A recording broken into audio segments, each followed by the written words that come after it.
Kita bicarakan anggaran tahun 2024. Nah, dari situ semua kan ini yang kemudian banyak sekali dipersoalkan karena orang juga menanyakan itu data ketika itu dia bekerja dengan Bappenas ya, Badan Pangan Nasional. Ini saya jadi ingat nih, kepala Bappenas kemana nih sekarang setelah Jokowi lengser gitu, karena sepertinya yang belakangan ini muncul malah justru Kementerian Pangan, Kemenko Pangan seperti Zulhas gitu kan, terus kemudian juga Kementan gitu, Menteri Pertanian, ini nggak muncul nih Bappenas ini. Ya, Nah, ketika badan gizi malah yang muncul badan gizi. Badan gizi, betul, itu nanti akan menjadi kementerian yang dengan dana yang jumbo. Yang dimana pajak ini sebenarnya hanya salah satu pilarnya saja. Jadi pilar pertama adalah bagaimana kita bisa Anda baca ini tadi mengenai sumber dana rolling, mungkin Anda baca dan terikut bahwa presiden kita tuh ayah andanya itu dipimpin oleh seorang peraih Nobel yang belum pernah ada terjadi di Indonesia. Saya akan interupsi sedikit itu. Itu kita seperti contoh ya, ada mobil sama sepeda motor mungkin 100 juta lebih, yang bayar pajak cuma 50%. Jadi Anda bisa bayangkan kepatuhan kita itu sangat rendah. Sangat rendah. Tapi dengan itu nanti kita akan berikan dana ini tadi kalau betul 1.200 triliun, tadi 1.500 triliun, kita assume 1.200 triliun bisa kita collect nanti secara bertahap. Itu Presiden sebenarnya akan terus nanti mengalokasikan kepada seperti UMKM untuk mendorong tadi purchasing power daripada kelas menengah bawah. Dan itu saya kira dengan sekarang program makan bergizi dan juga dana desa, kalau Anda hitung, saya akan loncat-loncat ya, karena banyak yang mau disampaikan. Itu 8% growth yang dicanangkan itu bukan hal yang impossible, itu sangat doable dilakukan. Kenapa? 1 miliar per desa roughly untuk dari dana desa dan plus dengan makan tadi itu kira-kira hampir 9 miliar rupiah itu berputar di desa. Dan itu akan mengenerate ekonomi di sana. Dan ini sebenarnya juga adalah teorinya dari almarhum Profesor Mubiarto, guru besar mengenai kemiskinan, yang disebut ekonomi Pancasila. Jadi sebenarnya Presiden Prabowo juga tadi mendorong ini semua. Dan ini dengan tadi sistem yang dibuat ini, kita akan semua nanti target. Jadi mengenai bantuan tunai langsung pun itu dia harus buka banget tahun dia nanti dan mulai kita target, dan dia harus membelanjakan uang ini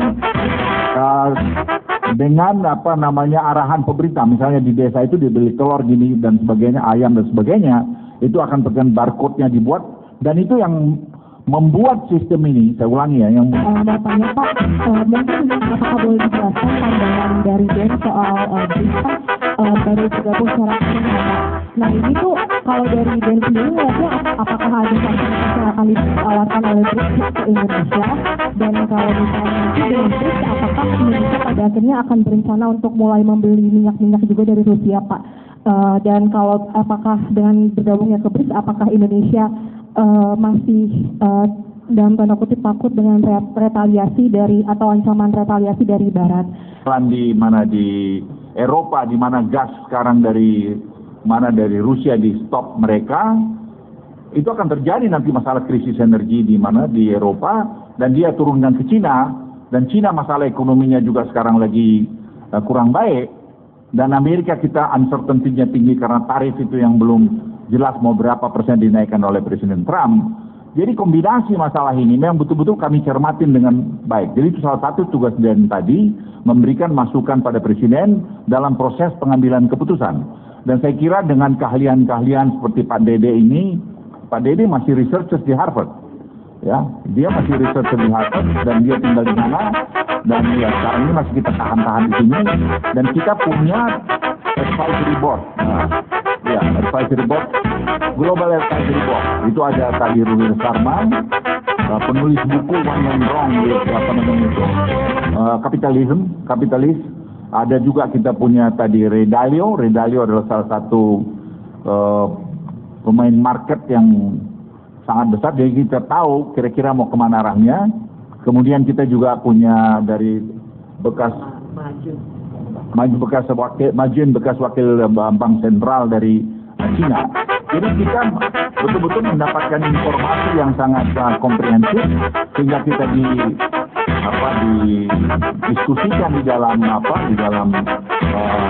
konsil, dan itu kita berikan masukan pada presiden.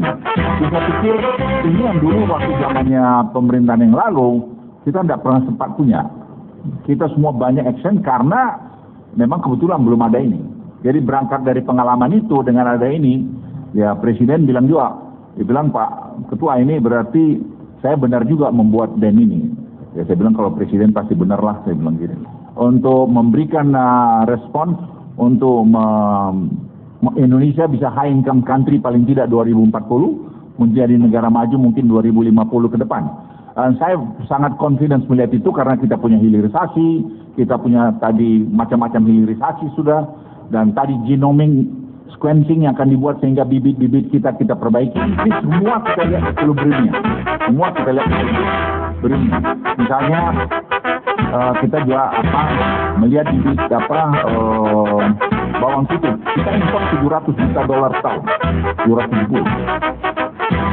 Sekarang kalau kita punya bibit sendiri, ya katakan 20% kita bisa penuhi bertahap, karena itu butuh waktu untuk bikin genom itu. Dan genom ini teknologinya sekarang sudah jalan, sudah mulai kita kerjakan, kita bertahap. Misalnya juga kejadian